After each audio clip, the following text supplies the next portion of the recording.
Bismillahirrahmanirrahim. Assalamualaikum warahmatullahi wabarakatuh.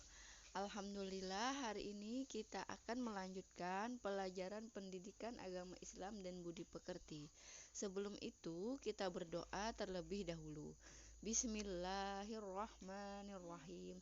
Allahumma inni as'aluka rizqan thayyiba wa ilman nafi'a wa amalan mutaqabbala. Rabbi zidni ilma warzuqni fahma. Amin. Nah, adapun tujuan pembelajaran pada hari ini adalah siswa dapat meneladani sikap Nabi Adam alaihissalam. Siswa dapat meneladani sikap Nabi Nuh alaihissalam. Kita memasuki pelajaran yang kelima, yaitu cinta Nabi dan Rasul. Yang kita pelajari itu ada 3. Yang pertama, teladan Nabi Adam alaihissalam. Yang kedua, teladan Nabi Nuh alaihissalam. Dan yang ketiga, teladan Nabi Hud alaihissalam. Hari ini yang kita pelajari adalah teladan Nabi Nuh alaihissalam. Minggu lalu kita telah belajar teladan Nabi Adam alaihissalam. Nabi Adam alaihissalam adalah manusia pertama, nabi pertama dan juga rasul pertama. Dia selalu taat kepada Allah. Dia bertobat ketika berbuat salah. Jadi kita hendaknya meneladani sikap Nabi Adam, yaitu jika berbuat salah maka kita bertaubat. Jika berbuat salah kepada orang lain, kita meminta maaf. Selanjutnya kita belajar teladan Nabi Nuh alaihissalam. Nabi Nuh alaihissalam adalah utusan Allah atau Rasul Allah. Merupakan nabi yang keberapa? Adam, Idris, Nuh. Nabi yang ketiga. Ia taat kepada Allah. Ia suka bekerja keras. Bu, kenapa sih Bu dia suka bekerja keras? Nah, mari kita dengarkan cerita teladan Nabi Nuh alaihissalam. Kisah Nabi Nuh alaihissalam. Nabi Nuh alaihissalam merupakan salah satu dari 5 nabi yang mendapat gelar ulul azmi, yaitu termasuk nabi dan rasul pilihan karena ketabahan dan keteguhan yang luar biasa. Nah, Nabi Nuh ini berdakwah selama 950 tahun. Meskipun keadaan umat Nabi Nuh itu penuh dengan kekufuran. Mereka menyembah berhala.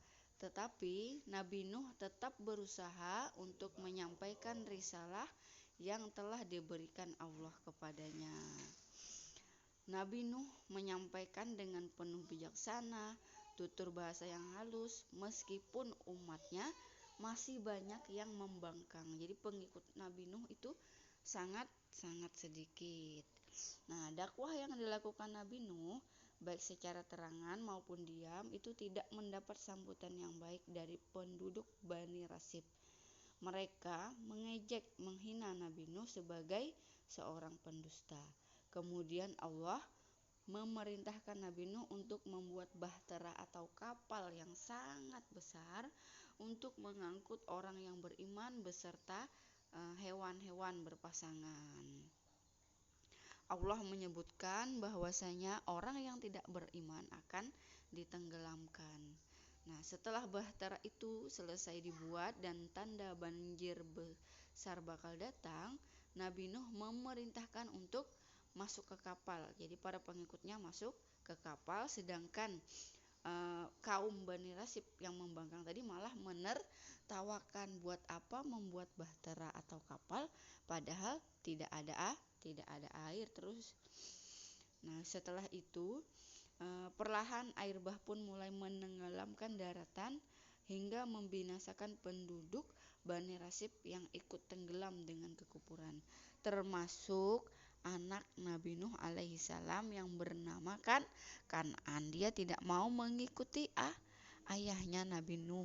Akhirnya dia pun tenggelam. Nah, itu tadi adalah cerita singkat Nabi Nuh alaihissalam. Nah, tugas kalian hari ini adalah salah satu sifat terpuji Nabi Adam alaihissalam adalah tadi sudah Ibu jelaskan. Yang kedua, ketika Nabi Adam berbuat salah, ia melakukan titik-titik. Ketiga, manusia pertama diciptakan Allah adalah titik-titik. Keempat, salah satu sifat terpuji Nabi Nuh adalah. Yang kelima, Nabi Nuh selalu titik-titik kepada Allah. Soalnya ditulis. Demikian materi pada hari ini. Ibu akhiri, wassalamualaikum warahmatullahi wabarakatuh.